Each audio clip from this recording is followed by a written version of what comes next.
Hello everyone. आज हम लोग बात करेंगे इन्फ्लेशन की। इन्फ्लेशन एक काफ़ी इंटरेस्टिंग सा टॉपिक है। The reason being UPSC has a liking for this topic and they keep on asking some questions. ठीक है। इसके अलावा यदि नॉर्मल एवरीडे लाइफ में देखें तो मतलब कि इसका हम लोग को एग्जांपल हमेशा ही दिखते रहता है, इसलिए काफ़ी अच्छे से रिलेट कर पाते लोग एंड इसलिए ये कॉन्सेप्ट भी इंपॉर्टेंट है जानना। ठीक है। तो इस वीडियो के through we will see what is inflation, inflation किस टाइप का होता है। ठीक है। इन्फ्लेशन कैसे मेज़र करते हैं, इन्फ्लेशन का इम्पैक्ट क्या है, फिर जो भी रिलेटेड टर्म्स है इन्फ्लेशन से related, let suppose deflation, reflation, disinflation, stagflation, skewflation, everything will be covered. तो you don't have to go beyond this video to know about inflation. ठीक है। तो आगे बढ़ते हैं। सबसे पहले हम लोग डेफिनेशन की बात कर लेते हैं। तो आखिर इन्फ्लेशन है क्या?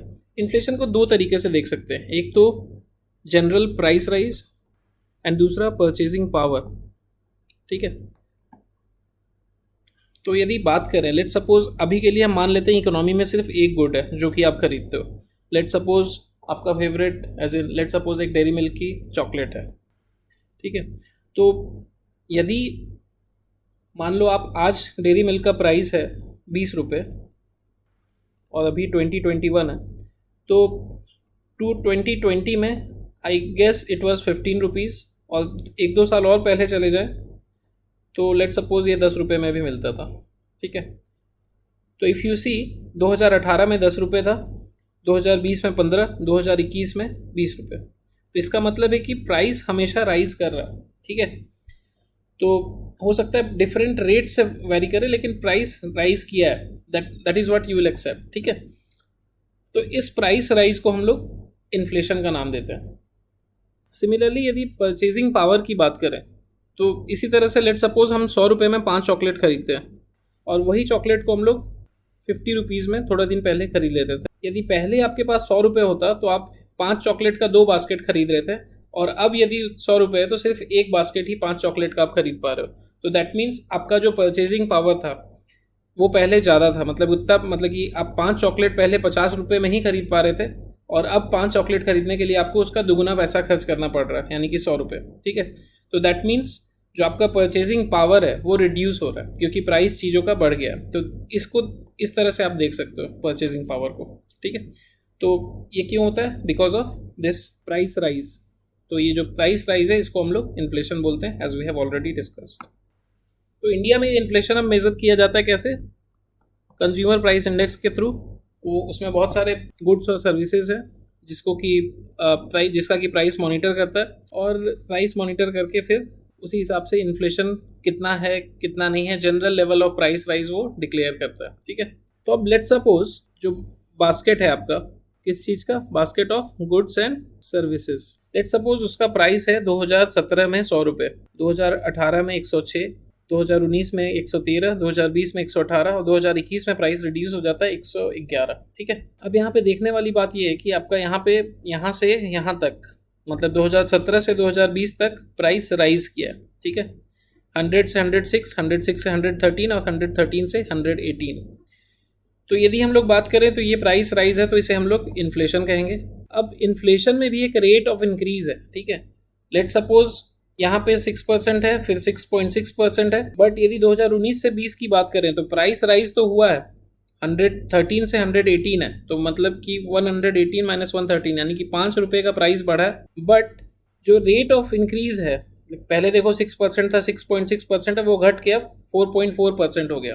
तो जब रेट ऑफ इंक्रीज जो है प्राइस का वो यदि डिक्रीज कर रहा है तो that is called as disinflation. तो ऐसा इन्फ्लेशन जिसमें कि आपका rate of price rise decrease कर रहा है उसे हम लोग डिस इन्फ्लेशन का नाम देते हैं। ठीक है।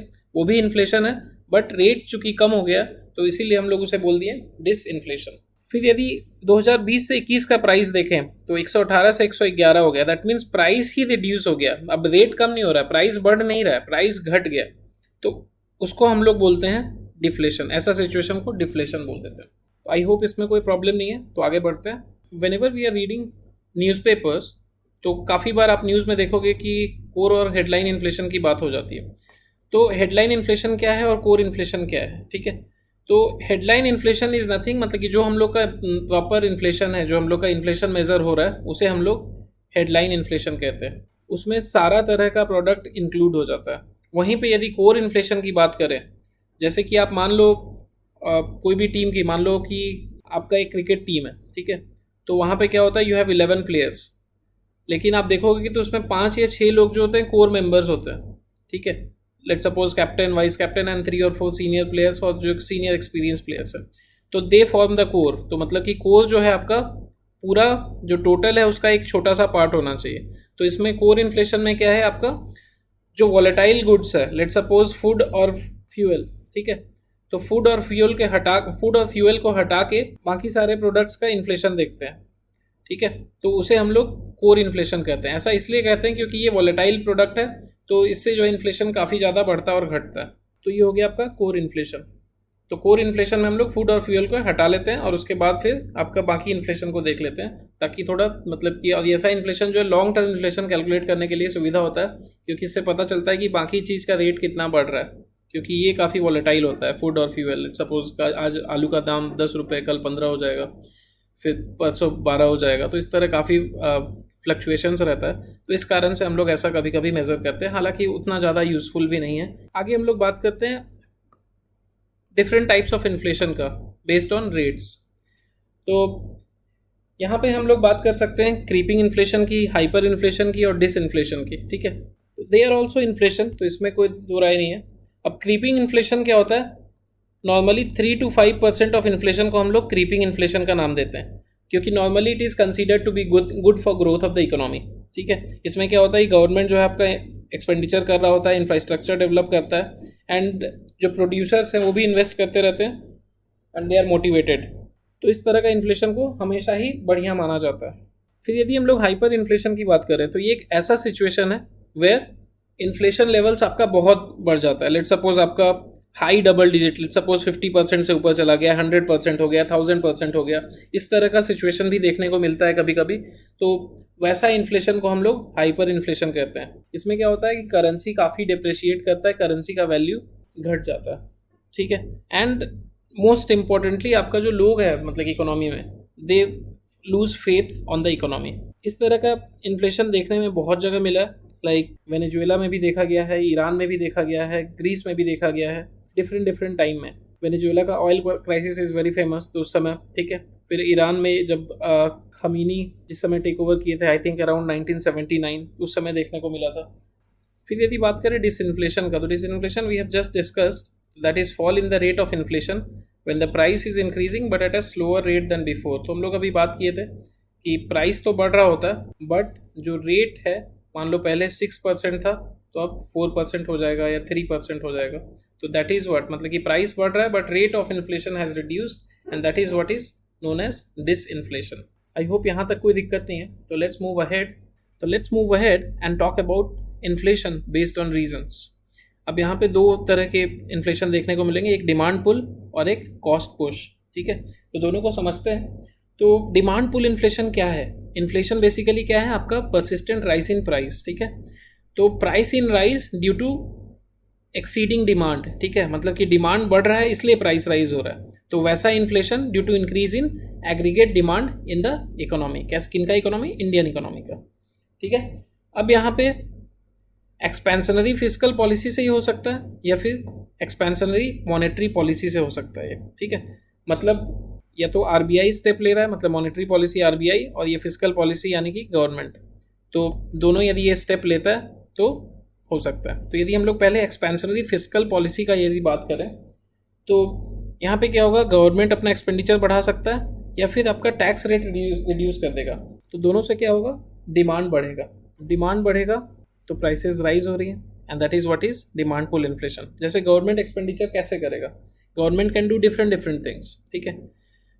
लाइक वो डिफरेंट स्कीम्स में जनता को पैसा दे सकता है, जिसको कि मतलब कि वो सीधी जनता के हाथ में पैसा दे सकता है, मतलब कि जैसे डायरेक्ट बेनिफिट ट्रांसफर हो गया। फिर दे कैन बिल्ड रोड्स जिसमें कि काफ़ी सारे एम्प्लॉयमेंट जनरेट होगा तो ऑब्वियसली मतलब कि लोगों के पास पैसा आएगा तो उनका परचेजिंग कैपेसिटी बढ़ जाएगा, परचेजिंग कैपेसिटी बढ़ा तो ऑटोमेटिक मतलब कि दे विल परचेज मोर, ज़्यादा चीज़ खरीदेंगे तो डिमांड बढ़ेगा तो मतलब कि वही जो प्राइस राइज है, that is what is called as demand pull inflation. Similarly यदि टैक्स रेट की बात करें तो अगेन टैक्स रेट यदि कम हो गया है, टैक्स रेट जहाँ कम हुआ तो वहाँ पे क्या हुआ, बोरोइंग ईजी हो गया। बोरोइंग ईजी हुआ तो मतलब लोगों के पास पैसा ज़्यादा है, पैसा ज़्यादा है तो कंजम्पशन ज़्यादा है। तो इस तरह से आप देख सकते हैं। फिर यदि हम लोग आरबीआई की बात करें, मतलब आरबीआई की मॉनेटरी पॉलिसी का, तो एक्सपेंशनरी मॉनेटरी पॉलिसी अपनाते हैं। तो उसमें क्या होता है, आपका अगेन मनी सप्लाई जो है वो इंक्रीज़ कर जाता है। उससे क्या होता है, लिक्विडिटी बढ़ रहा है। तो मतलब क्या है, काफ़ी सारा पैसा है और गुड्स उतना ही है, या फिर मतलब कि ऐसा तुम कह सकते हो कि too much money with to few goods. तो ऑब्वियसली फिर प्राइस इंक्रीज कर रहा है, एंड उस तरह का प्राइस राइज को डिमांड पुल इन्फ्लेशन कहते हैं। फिर देखो, ज़्यादा पैसा होगा तो लोग क्या कर सकते हैं, बॉन्ड में पैसा लगा सकते हैं यदि उसका रिटर्न ठीक ठाक हो। बट देखा जाए तो प्राइस राइज हो रहा है, ठीक है, और पैसा ज़्यादा है, तो अब क्या होगा कि जो बॉन्ड का डिमांड है वो भी बढ़ जाएगा। और यदि बढ़ जाएगा डिमांड बॉन्ड का, तो मतलब कि जो आपका बॉन्ड का प्राइस है वो भी बढ़ा, और बॉन्ड का प्राइस यदि बढ़ा तो जो उसका रिटर्न है वो कम हो जाएगा। क्योंकि जो गवर्नमेंट के बॉन्ड होते हैं लेट सपोज, तो वो मतलब कि आपके फेस वैल्यू पे होता है, मतलब कि जो आपका रिटर्न वैल्यू होता है वो फिक्स होता है। तो मतलब आपका रिटर्न उतना ही रहता है, प्राइस बढ़ गया तो मतलब आपका रिटर्न का मतलब कि रेट ऑफ रिटर्न है वो आपका रिड्यूस कर जाएगा, ठीक है। तो उससे क्या होगा, लोग वहाँ से हटेंगे और पैसा फिर दूसरे जगह डालना शुरू करेंगे। फिर लेट सपोज स्टॉक में डाल दिया, ठीक है, तो अब इंटरेस्ट रेट कम है तो मतलब कि बॉन्ड में आपको उतना पैसा मिल नहीं रहा है, तो अब क्या करेंगे, मतलब कि उन लोग इन्वेस्ट करेंगे, कोई और मीडियम ढूंढेंगे जहाँ पे पैसा वो लगा सकें। तो स्टॉक्स में लगा दिए, किसी कंपनी पे पैसा लगा दिए, तो नया नया प्रोजेक्ट स्टार्ट हो सकता है, ठीक है। तो that is what is demand pull inflation. फिर यदि हम लोग बात करें तो बिजनेस साइकिल यदि बूम पे, तो उस समय मतलब कि इन्फ्लेशन राइज करेगा। कैसे राइज करेगा, बिजनेस साइकिल बूम पे मतलब क्या है, एम्प्लॉयमेंट काफ़ी है, एम्प्लॉयमेंट बढ़ रहा है, डिमांड कमोडिटी का जो है वो बढ़ेगा, तो ऑब्वियसली इन्फ्लेशन ज़्यादा होगा। जैसे इसको थोड़ा हम लोग डिटेल में देखने का कोशिश करते हैं। तो ये आपका पूरा बिजनेस साइकिल है लेट सपोज। तो अब होता क्या है, बूम पीरियड, हम लोग बूम पीरियड का भी एक ही साथ बात कर लेते हैं, और दूसरा जब इकोनॉमी रिसेशन के बाद रिकवर कर रहा होता है, तो दोनों में सिमिलर केस होता है, ठीक है। अब वहाँ पे क्या होता है कि आपका प्रोडक्शन जो है वो इंक्रीज करता है, ठीक है। बूम पीरियड में आपका क्या होता है, इकोनॉमी ज़्यादा प्रोडक्शन करता है, ये तो बेसिक चीज़ है, ठीक है। अब यदि ज़्यादा प्रोड्यूस कर रहा है तो आपका जो डिमांड है लेबर का वो बढ़ जाएगा, ठीक है। तो यदि लेबर का डिमांड बढ़ रहा है या फिर और इनपुट बढ़ रहा है, तो आपका जो लेबर है, लेबर का डिमांड बढ़ गया, तो अब लेबर क्या है, लेबर का बार्गेनिंग पावर बढ़ गया। तो अब जो है, मान लो उसे 10 रुपये मिलते था, वो बोलेगा नहीं हमें 15 दो। तो वहाँ पे क्योंकि डिमांड ज़्यादा है लेबर का, तो वेज भी बढ़ाना पड़ा। तो वेज जब ज़्यादा बढ़ा तो वर्कर्स के जब वेज ज़्यादा बढ़ेंगे तो हाथ में पैसा जो है उनके पास ज़्यादा आया, ठीक है। तो मान लो आज वो सिर्फ दाल रोटी खाते थे, तो अब साथ में एक सब्जी ऐड कर लेंगे, ठीक है।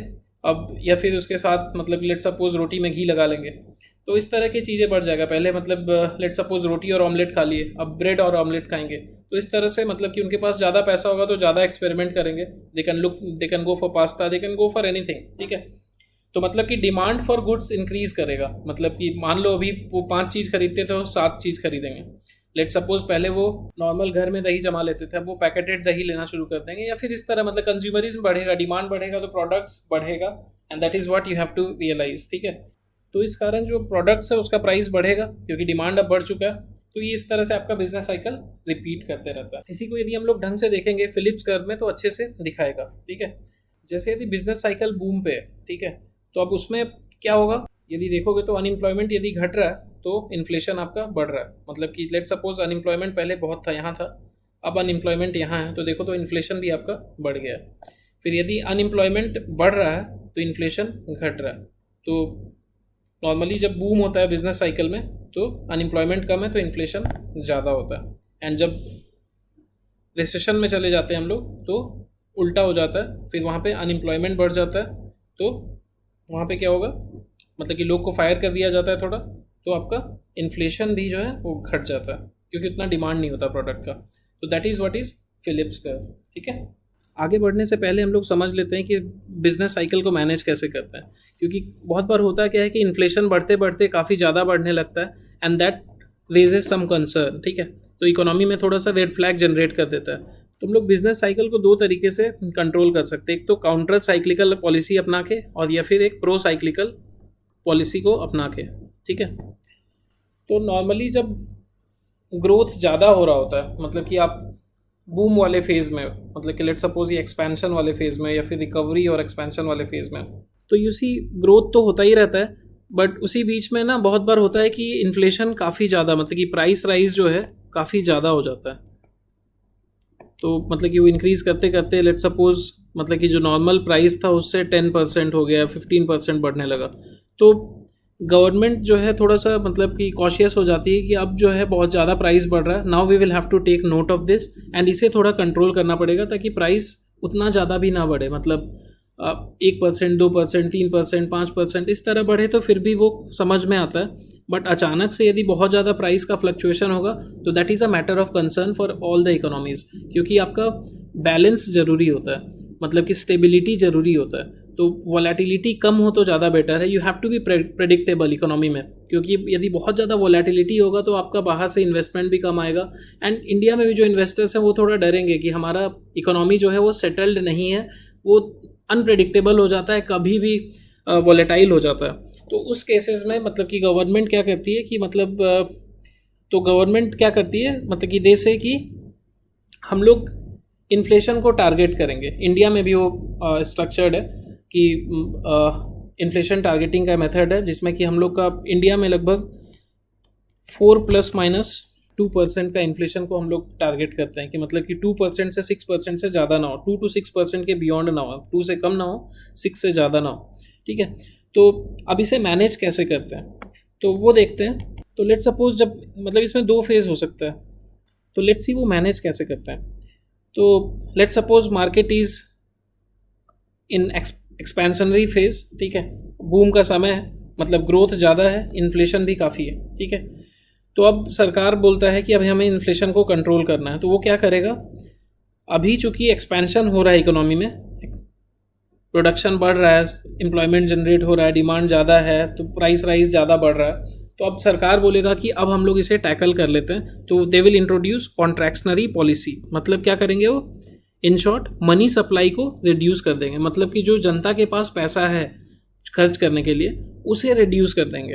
अब वो कैसे कर सकते हैं, या तो अपना एक्सपेंडिचर कम कर दे गवर्नमेंट, या तो टैक्स रेट जो है वो इंक्रीज़ कर दे। टैक्स रेट इंक्रीज़ करने से क्या होगा, टैक्स रेट इंक्रीज़ करने से जनता जो है पैसा थोड़ा सा सेव करना शुरू कर देगा, मतलब जो इन्वेस्टमेंट कर रहा था वो रुक जाएगा। मतलब फिर यदि बात करें बोरोइंग का जो इंटरेस्ट रेट है वो यदि महंगा कर दे, ठीक है, तो यदि बोरोइंग महंगा हो गया ऑब्वियसली इन्वेस्टमेंट करेगा ही नहीं ना लोग, तो वो थोड़ा वेट कर लेगा। ठीक है, तो that is how government controls. तो इसे हम लोग काउंटर साइक्लिकल पॉलिसी भी कहते हैं। सिमिलरली लेट सपोज इकोनॉमी थोड़ा सा ट्रबल में है, लेट सपोज रिसेशन में, ठीक है, रिसेशन में यदि इकोनॉमी मतलब कि ग्रोथ कम हो रही है, इन्फ्लेशन कम है, तो वैसे में क्या करेगा गवर्नमेंट विल से कि we will have to provide some stimulus. मतलब people don't have money to spend, ठीक है, तो now it is time that we provide people with some money. तो यदि पैसा को डिस्ट्रीब्यूट करेगा, वो पैसा कैसे डिस्ट्रीब्यूट करेगा, या तो गवर्नमेंट खुद से एक्सपेंडिचर बढ़ा देगा, let suppose different schemes launch कर देगा, लेट सपोज हमारा मनरेगा है तो उसमें काम बढ़ा देगा। फिर रोड्स, मतलब कि हाईवे काफ़ी सारा बन रहा है इंडिया में, मतलब कि एक दिन में आई थिंक हज़ार किलोमीटर भी बन रहे हैं। वहाँ से क्या होगा, एम्प्लॉयमेंट बढ़ेगा, एम्प्लॉयमेंट बढ़ेगा तो पीपल मतलब जो वर्कर्स हैं उनके पास पैसा बढ़ेगा, पैसा आएगा तो दे कैन बाय समथिंग। तो जब ज़्यादा चीज़ परचेज करेंगे तो इकोनॉमी फिर आगे बढ़ेगा। ठीक है, जैसे आज ही न्यूज़पेपर में मैं पढ़ रहा था तो I think P Chidambaram has said कि there is the only way to improve the economy is to put money in the hands of the people. ठीक है, तो ये इंपॉर्टेंट हो जाता है जब यदि इकोनॉमी थोड़ा सा भी ट्रबल में है, और मतलब कि ड्यूरिंग पैंडमिक वो सिचुएशन तो है ही थोड़ा, तो इस कारण से ये इंपॉर्टेंट है। फिर इस समय क्या करते हैं, यदि मार्केट मतलब कि यदि इकोनॉमी आपका रिसेशन में है तो टैक्स रेट को रिड्यूस करता है गवर्नमेंट। टैक्स रेट यदि रिड्यूस करेगा तो businessman can take more money. Tax rate यदि कम करता है तो पीपल का जो कंजम्पशन का हैबिट है वो बढ़ जाएगा, और यदि कंजम्पशन बढ़ रहा है तो इकोनॉमी के लिए बेनिफिशियल है, इकोनॉमी थोड़ा ग्रो कर सकता है। सिमिलरली बिजनेसमैन के लिए बोरोइंग का रेट यदि डिक्रीज कर दे तो वो इन्वेस्टमेंट ज़्यादा करेंगे तो ऑब्वियसली इंफ्रास्ट्रक्चर डेवलप होगा, और उसके कारण मतलब इंफ्रास्ट्रक्चर यदि डेवलप होता है तो उसके लिए उन्हें लेबर चाहिए तो उनको वेज मिलेगा तो डिमांड बढ़ेगा। तो दीज आर द थिंग्स जो कि साइक्लिक है, तो वो होता रहता है। तो ये आपका हो गया काउंटर साइक्लिकल पॉलिसी। ठीक है, सिमिलरली कभी कभी ऐसा भी सिचुएशन आता है कि आपका ग्रोथ है, इन्फ्लेशन भी हाई है, लेकिन फिर भी हम लोग एक्सपेंशनरी पॉलिसी यूज़ करते हैं। रेयर होता है, ज़्यादा यूज़ नहीं होता है, because this can lead economy into some trouble. तो यहाँ पे क्या होता है, प्रो साइक्लिकल है, मतलब कि आपका ग्रोथ है तो भी एक्सपेंशनरी पॉलिसी अपना रहे हैं। तो इसमें आगे कुछ डिटेल बताने के लिए तो कुछ है नहीं, तो कि मतलब कि एक्सपेंशनरी पॉलिसी यदि अपनाता है तो गवर्नमेंट का एक्सपेंडिचर बढ़ेगा, टैक्स रेट रिड्यूस कर देगा, या फिर बोरोइंग का रेट डिक्रीज कर देगा, तो अगेन इन्वेस्टमेंट ज़्यादा होगा। तो this is considered to be dangerous in the sense कि आपका वोलेटिलिटी को इंक्रीज कर सकता है, जो आपका स्टेबिलिटी है इकोनॉमी का उसे रप्चर कर सकता है। तो दिस कैन मतलब कि लॉन्ग टर्म में आपका जो ग्रोथ है उसे हैम्पर कर देगा, तो इसलिए नॉर्मली ये इसे अवॉइड किया जाता है। तो this is all about your counter cyclical and pro cyclical policy. ठीक है, तो I hope there is no doubt. आगे बढ़ते हैं, let's talk about cost push inflation. If you see, अभी तक हम लोग डिमांड पुल इन्फ्लेशन की बात कर रहे थे, तो सारा कुछ डिमांड रिलेटेड था, डिमांड इंड्यूस्ड इन्फ्लेशन था। ठीक है, बट इफ़ यू सी यहाँ पे कॉस्ट पुश इन्फ्लेशन में जो इन्फ्लेशन है, मतलब कि जो प्राइस राइज है, दैट इज़ बिकॉज ऑफ जो आपका प्रोडक्शन में इनपुट्स है, मतलब कि जो भी प्रोडक्शन से रिलेटेड चीज़ें हैं वो महंगी हो रही है।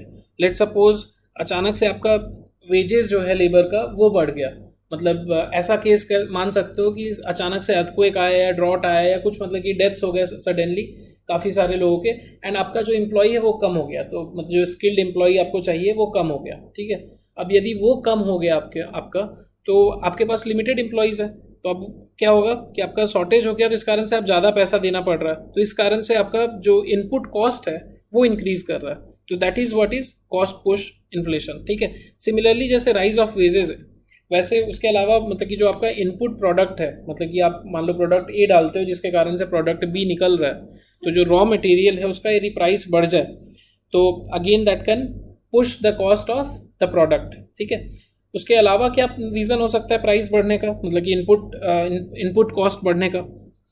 It can B logistical issue, जैसे कि मान लो ट्रांसपोर्टेशन का कॉस्ट बढ़ गया। एक तो ट्रांसपोर्टेशन कॉस्ट बढ़ने का है कि ऑयल प्राइस बढ़ गया, लेट सपोज फ्यूल का प्राइस ऐसे भी बढ़ ही रहा है हमेशा, तो दैट कैन इंक्रीज। बट ऐसा भी हो सकता है कि लेट सपोज जो आपका रोड है वो अचानक से टूट गया, या फिर ऐसा मान लो कि एक नदी है उसके ऊपर ब्रिज है, वो आपका कोलैप्स कर गया। ठीक है, अब उस कारण अचानक से आपको क्या है कि वो डाइवर्ट करना पड़ेगा रूट। डाइवर्ट किए यदि आप रूट, तो अभी जो आपका ब्रिज के कारण से कम 50 किलोमीटर बचा रहे थे, अब मतलब वो मान लो ब्रिज 1 किलोमीटर का है, तो आपका डिस्टेंस वो 1 किलोमीटर कवर करना था, अब अचानक से आपको 50 किलोमीटर घूम के जाना पड़ेगा, तो ट्रांसपोर्टेशन कॉस्ट आपका इंक्रीज कर जाएगा। तो जब इनपुट का कॉस्ट बढ़ेगा तो कहाँ से कवर होगा, मतलब that will be covered through increase in the price of product. Similarly यदि पैकेजिंग का कॉस्ट बढ़ जाए, लेट सपोज जो पैकेजिंग के लिए हम लोग चीज़ें यूज़ करते हैं वो महंगा आना बैकएंड से शुरू हो जाए, तो again that will lead to problem. Similarly यदि स्टोरेज फैसिलिटी नहीं है तो इशू होगा, तो इस कारण तो आपको जल्दी भेजना पड़ेगा, तो दैट मीन्स मतलब कि आपको इनपुट कॉस्ट बढ़ाना पड़ेगा। ठीक है, तो ये सारे चैलेंजेस हैं। अब इसमें इंपॉर्टेंटली क्या है कि हम लोग इसको मैनेज कैसे करें। तो जो स्ट्रक्चरल इन्फ्लेशन है that can not be managed simply by managing fiscal and monetary policy, मतलब कम्प्लीटली। ठीक है, आपको जो है स्ट्रक्चरल रिफॉर्म्स लाने पड़ेंगे। यहाँ पे डिमांड से तो कुछ नहीं हो रहा है, तो आपका यहाँ पे सप्लाई को बढ़ाना पड़ेगा, क्योंकि यहाँ प्रॉब्लम सप्लाई की है। ठीक है, तो जो कॉस्ट पुश इन्फ्लेशन है, यदि हम लोग को इसको ठीक करना है तो ये ठीक कैसे होगा, हम लोग को स्ट्रक्चरल रिफॉर्म्स लाने पड़ेंगे।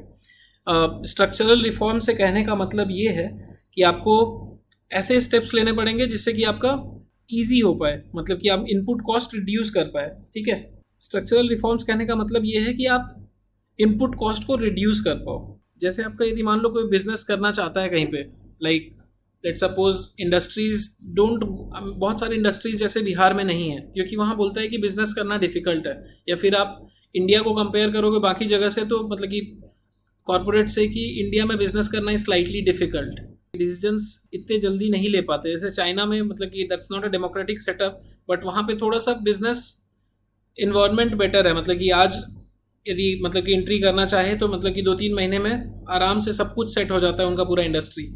बट इंडिया में वो प्रोसेस को 2-3 साल या फिर और भी लंबा लग जाता है, तो you will have to take note of this. तो इसके कारण क्या है कि आपका जैसे मान लो कोई प्रोडक्ट है जो कि इंडिया में ही बन जाए, तो उसका कॉस्ट तो ऑब्वियसली लो होगा, लेकिन यदि हम लोग उसे इंपोर्ट कर रहे हैं बाहर से, तो काफ़ी सारा चीज़ें ऐड हो जाता है और उस कारण से उसका जो प्राइस है वो ज़्यादा रहेगा। तो इस तरह के चैलेंजेस है। तो हम लोग को क्या इंप्रूव करना पड़ेगा?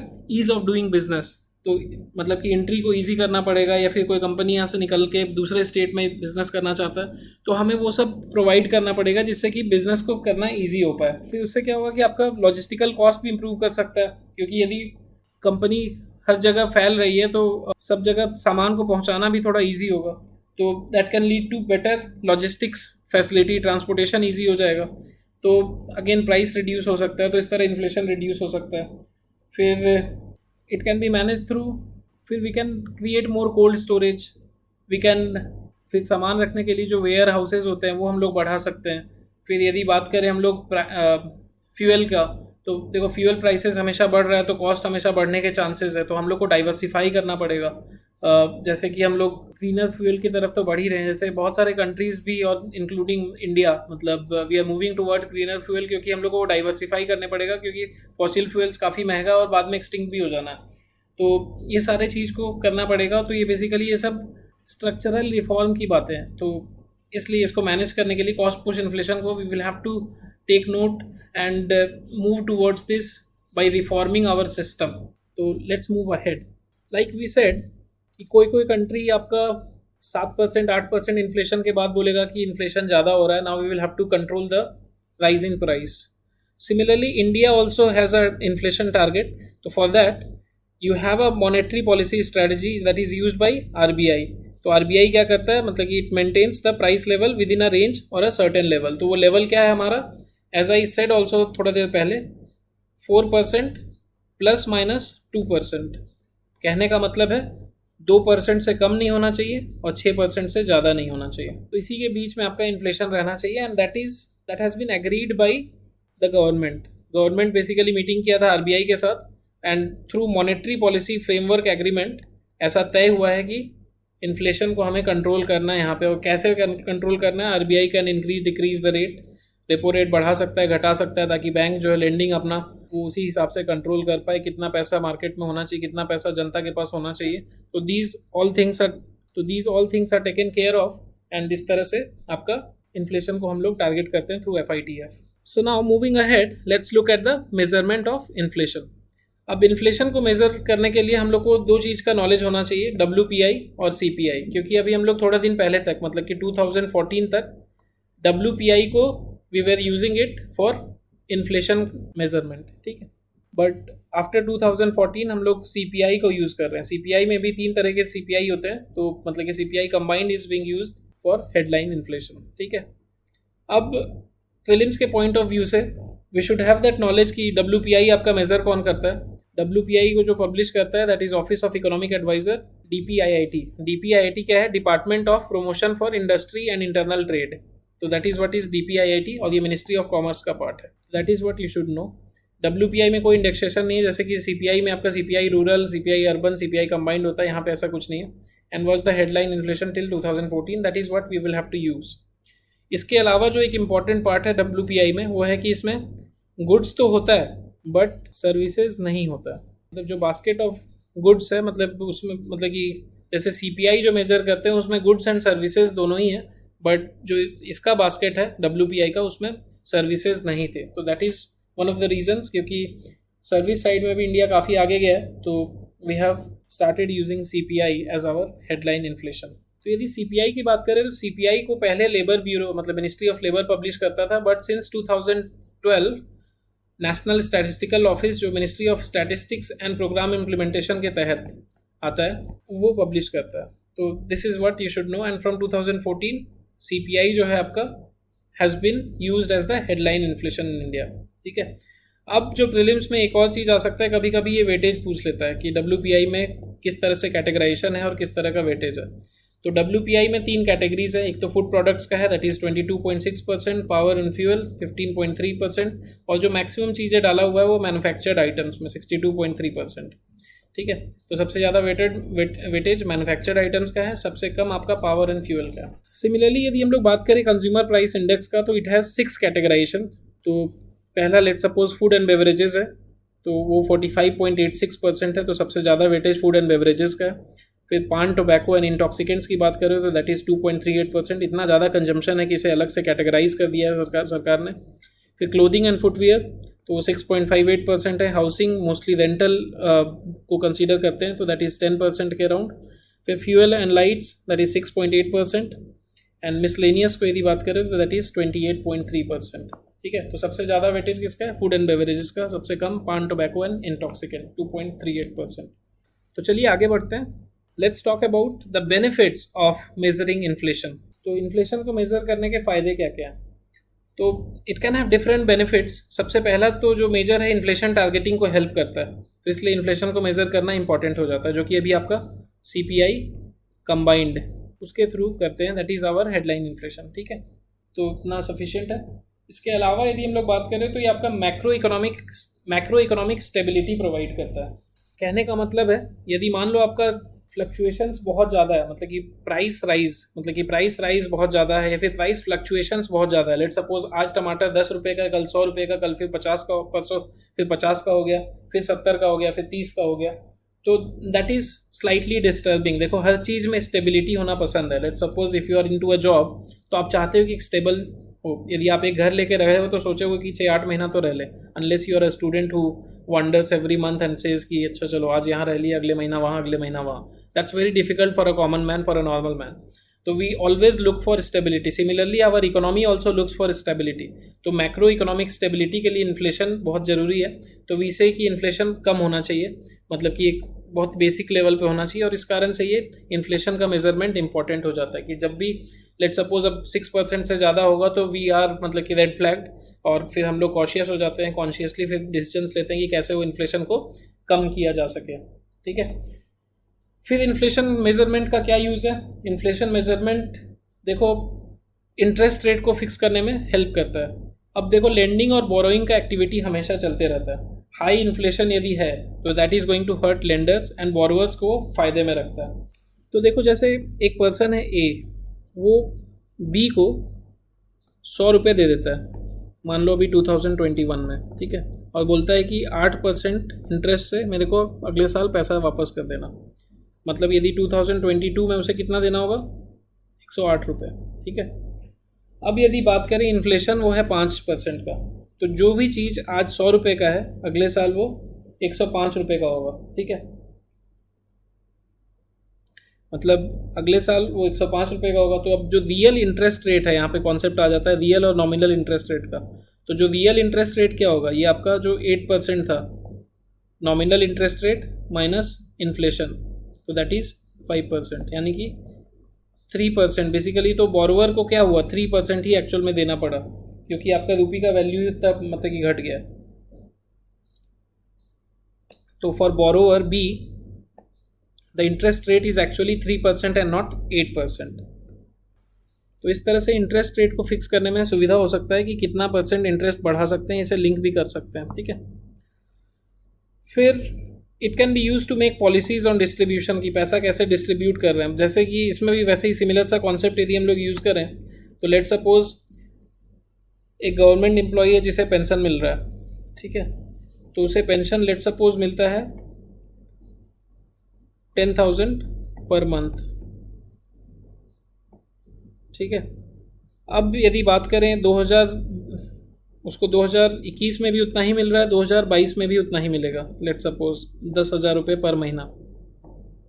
ठीक है, तो अब 10,000 यदि पर महीना मिल रहा है, तो आज जो प्रोडक्ट 10,000 में लेट सपोज वो 50 सामान खरीद पा रहा था, अब वो 2022 में यदि 10,000 में, क्योंकि इन्फ्लेशन होगा मान लो कुछ %, तो वो सिर्फ 40 ही प्रोडक्ट खरीद पाएगा। तो दैट मीन्स जो परचेजिंग कैपेसिटी है जिसको भी पेंशन मिल रहा है, तो उसका वो रिड्यूस हो जाएगा। तो गवर्नमेंट को हेल्प कर सकता है पॉलिसी बनाने में कि कैसे पेंशन भी बढ़ा दें, या फिर किस तरह से मनी को डिस्ट्रीब्यूट करें ताकि बेनिफिशियल रहे। They can may be increase the pension amount, pension को ही इंक्रीज कर सकते हैं, या फिर उसे लिंक कर सकते हैं इन्फ्लेशन से, कि इन्फ्लेशन इतना बढ़ा तो पेंशन भी उसी अकॉर्डिंग उतना बढ़ेगा। तो दैट कैन हेल्प, मतलब कि इन्फ्लेशन मेजरमेंट का ये बेनिफिट हो सकता है।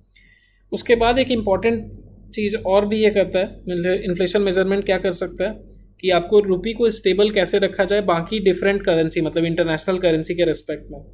तो यहाँ पे भी आपका कॉन्सेप्ट है NEER और REER। तो नेट एक्सचेंज यानी कि, तो this is nominal effective exchange rate,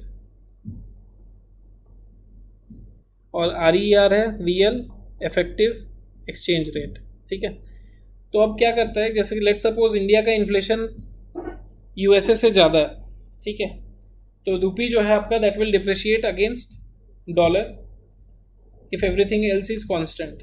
ठीक है, तो कितना, तो कैसे मैनेज करना है, कितना डिप्रिशिएट होने देना है या किस तरह से उसे मैनेज करना है, that is the responsibility of RBI। तो वो कैसे करता है RBI? Through inflation measurement. तो इस कारण से ये इम्पॉर्टेंट हो जाता है। ठीक है, तो that was about the inflation measurement part. आगे बढ़ते हैं कि इम्पैक्ट क्या है इन्फ्लेशन का इकोनॉमी पे। तो लेट सपोज हम लोग इसको डिफरेंट भाग में डिवाइड कर सकते हैं, लेंडर और बोरोवर पे। वी हैव ऑलरेडी डिस्कस कि लेंडर को हार्म करता है और बोरोवर को वो फायदे में रखता है। तो बोरोवर हमेशा बेनिफिट में रहता है यदि इन्फ्लेशन बढ़ रहा है इकोनॉमी में। तो ठीक है, फिर यदि सैलरीड एम्प्लॉय का बात करें तो वी टॉक्ड अबाउट जैसे पेंशन का। तो सिमिलरली यदि मान लो आपका सैलरी फिक्स है, let suppose 1 lakh a month, ठीक है, अब यदि महंगाई बढ़ रही है तो 1 लाख में आप जो सामान खरीद पा रहे थे या फिर जितना बच रहा था आपके पास, that will reduce over a period of time यदि आपका इकोनॉमी, यदि आपका सैलरी उतना ही रहता है।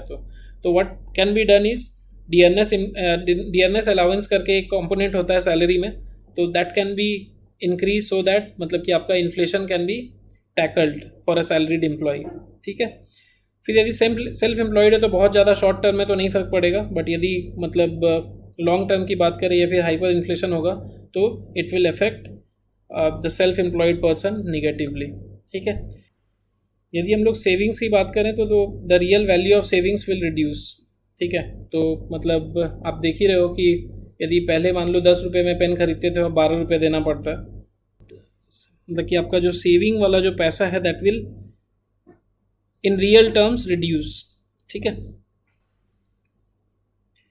फिर यदि इंपोर्ट और एक्सपोर्ट की बात करें तो इंपोर्ट हमेशा महंगा हो जाता है एंड एक्सपोर्ट करना इजी हो जाता है, चीपर हो जाता है। ठीक है, and country can receive more foreign currency. तो that's about the impact of inflation different segments में, मतलब कि लोगों पे कैसे हो सकता है। So let's move ahead and talk about other terms that are associated to inflation, मतलब कि कुछ सिमिलर से टर्म्स होंगे इन्फ्लेशन के, वो सब सारे देख लेते हैं। ठीक है, तो जैसे जो भी छूट गया कुछ तो हम लोग पहले ही देख चुके हैं। तो जैसे स्क्यूफ्लेशन आजकल बहुत चर्चे में। ठीक है, तो ये स्क्यूफ्लेशन कहता क्या है? स्क्यूफ्लेशन का कहने का मतलब है कि उस तरह का प्राइस राइज जो कि एक सर्टेन टाइप्स ऑफ कमोडिटीज़ की तरफ टारगेटेड है, मतलब कि कुछ एक पर्टिकुलर टाइप ऑफ प्रोडक्ट्स है जिसका कि प्राइस बढ़ रहा है और बाकी सारे जो प्रोडक्ट्स हैं उसका प्राइस वैसे का वैसा है। ठीक है, जैसे कि अभी बात करें तो सैनिटाइजर्स को पहले उतना कोई वैल्यू नहीं करता था। नाउ अ डेज क्या हो रहा है कि सैनिटाइजर्स का प्राइस का जो बढ़ने का रेट है दैट इज़ मोर देन जो क्लोथिंग या फिर मतलब कि जो नॉर्मल फूड का है, क्योंकि देखो रेस्टोरेंट्स तो बंद ही पड़े हैं। उसके बाद यदि क्लोथ्स वगैरह का मार्केट वैसा ही है, कुछ बहुत ज़्यादा प्राइस फ्लक्चुएट नहीं किया। तो यू कैन से कि लाइफ सेविंग ड्रग्स या सैनिटाइजर्स का जो दाम है वो स्क्यूफ्लेशन कहलाएगा। यदि एक और एग्जांपल का बात करें तो लेट सपोज कि सारे इंडस्ट्रियल गुड्स का प्राइस वैसा ही है, बट यदि फ्रूट्स या वेजिटेबल्स का दाम या पर्टिकुलर वेजिटेबल्स या पर्टिकुलर फ्रूट्स का दाम बढ़ रहा है तो that will also be considered as skewflation. तो this is what we should remember. आगे बढ़ते हैं, लेट्स टॉक अबाउट रिफ्लेशन। तो रिफ्लेशन क्या है? रिफ्लेशन बेसिकली एक ऐसा सिचुएशन है वेयर यदि मान लो इकोनॉमी रिसेशन में है, मतलब कि यदि रिसेशन में है और इसे ऊपर उठाना है हमें, तो यदि ऊपर उठाना है तो we will have to go for counter cyclical policy. तो क्या करना होगा आपको? एक्सपेंशनरी मॉनेटरी पॉलिसी या फिजिकल पॉलिसी को यूज करना पड़ेगा so that we are able to bring our economy back to normal, मतलब कि स्लो डाउन या रिसेशन को हटा के हम लोग एक्सपेंशन की ओर बढ़ने लगे, मतलब कि स्लो डाउन और रिसेशन को ब्रेक किए और फिर इकोनॉमी में ग्रोथ की तरफ, इकोनॉमी को ग्रोथ की तरफ ले गए। तो that is called as reflation. ठीक है, फिर if you talk about stagflation तो that's a very bizarre situation to be in. यहाँ पे क्या होता है कि इकोनॉमी आपका स्टैगनेंट हो जाता है, मतलब कि जो जो ग्रोथ है आपका, जीडीपी ग्रोथ है वो आपका रुक जाता है या फिर स्टैगनेंट उतना ही रहता है, ग्रोथ नहीं हो पाता है उतना, ठीक है। और उसके साथ साथ हम लोग इन्फ्लेशन का भी सिचुएशन को देखते हैं। तो this happens due to your supply side issues, ठीक है। जैसे कि मान लो कि यदि ऑयल का प्राइस अचानक से बढ़ गया तो बाकी सारे कमोडिटीज़ जो हैं उसके भी प्राइस बढ़ जाएंगे, बट जो आपका वर्कर्स का पैसा है वो नहीं बढ़ेगा। तो ways of workers remains constant, it will not increase, क्योंकि फर्म्स जो है वो बोलेंगे कि ये प्राइस राइज इसलिए है क्योंकि आपका जो बैकएंड से ऑयल आ रहा था लेट सपोज, तो उसका प्राइस अचानक से बढ़ गया, ठीक है। तो आपका सप्लाई साइड का कंस्ट्रेंट है ये, ठीक है। तो उस कारण से ये प्राइस राइज हो रहा है। अब होगा क्या, वर्कर्स नाराज रहेंगे, they will supply less labour, तो इसका मतलब है कि आउटपुट जो है वो रिड्यूस हो जाएगा और आप रिसेशन में जा सकते हो, ठीक है। तो ये एक ऐसा सिचुएशन है जहाँ पे आपका फिलिप्स कर्व जो है फेल कर जाता है, क्योंकि यहाँ पे क्या हो रहा है आपका, जैसे हम लोग फिलिप्स कर्व देखे थे कि यदि आपका अनएम्प्लॉयमेंट कम है तो इन्फ्लेशन ज़्यादा होगा, ठीक है। यहाँ पे आपका अनएम्प्लॉयमेंट भी है और इन्फ्लेशन भी ज़्यादा है, तो यहाँ पे फिलिप्स कर्व जो है आपका टूट जाता है। तो ये आपका इंपॉर्टेंट पार्ट है, यदि कभी प्रीलिम्स में आता है you can mark it and you can get it correct, ठीक है। अब इसको रिजॉल्व करने के लिए government will have to take supply side measures, they will have to see कि कैसे चीपर गुड्स प्रोड्यूस किया जा सकता है। तो जैसे ऑयल का प्राइस बढ़ रहा है तो बढ़ रहा है, जैसे ऑयल का प्राइस बढ़ रहा है तो they will have to take some measures जिससे कि ऑयल का प्राइस कम हो पाए, जैसे कि हम लोग इथेनॉल ब्लेंडिंग को यूज़ कर सकते हैं, ठीक है। उसके अलावा मतलब ऑयल कहाँ से मंगा रहे हैं, we will have to diversify, कि लेट सपोज कभी किसी पे सैंक्शन लगा दिया कोई, या फिर मतलब कि we are unable to take our supplies normal तरीके से, तो फिर डाइवर्सिफाइड रहेगा तो हम लोग को बहुत ज़्यादा इश्यूज़ नहीं आएगा, ठीक है। तो इस तरह के स्टेप्स लेना पड़ेगा। फिर हम लोग ग्रीनर फ्यूल की तरफ तो जा ही रहे हैं, like most of the countries are moving towards it. तो इसको रिजॉल्व करने का यही तरीका है, ठीक है। फिर यदि डिफ्लेशन की बात करें तो डिफ्लेशन क्या है आपका, तो deflation is rate of price of commodities decreasing continuously. तो डिफ्लेशन में क्या होता है कि जैसे कि आपका प्राइस 100 से हुआ 105, 105 से 110, 115, फिर 120, इस तरह बढ़ रहा है धीरे धीरे हर साल। बट अचानक से क्या होगा कि अब 120 था प्राइस तो अब वो घट के 110 हो गया, तो दैट इज़ व्हाट, मतलब कि यहाँ पे प्राइस जो है वो डिक्रीज कर रहा है, तो that is called as deflation. मतलब कि जो आपका जनरल प्राइस है गुड्स एंड सर्विसेज का वो रिड्यूस कर रहा है, तो that is what is known as deflation. ये आपका देखा गया था 1929-33 के समय में, ग्रेट डिप्रेशन जो हुआ था, जो प्राइसेस है, तो उस समय क्या हुआ था कि आपका जो प्राइसेस है सब चीज़ का, उस समय सारा कुछ प्राइस जो है वो क्रैश कर गया था। तो ये कब देखने को मिला था, लगभग 1930s में, मतलब कि अर्ली 30s या फिर लेट 20s में, 29 to 33 के अराउंड। उस समय क्या हुआ था कि प्राइसेस जो थे गुड्स के वो रिड्यूस हो गए थे, मतलब वो क्रैश कर गए थे एक तरह से, and there was huge unemployment. So that's it for the day. That brings us to the end of the session. I hope you're liking these videos, and I will just hope that you guys are liking, subscribing and sharing it to as many people as you can, so that our motivation keeps on increasing and I can come up with more and more such videos. Thanks a lot.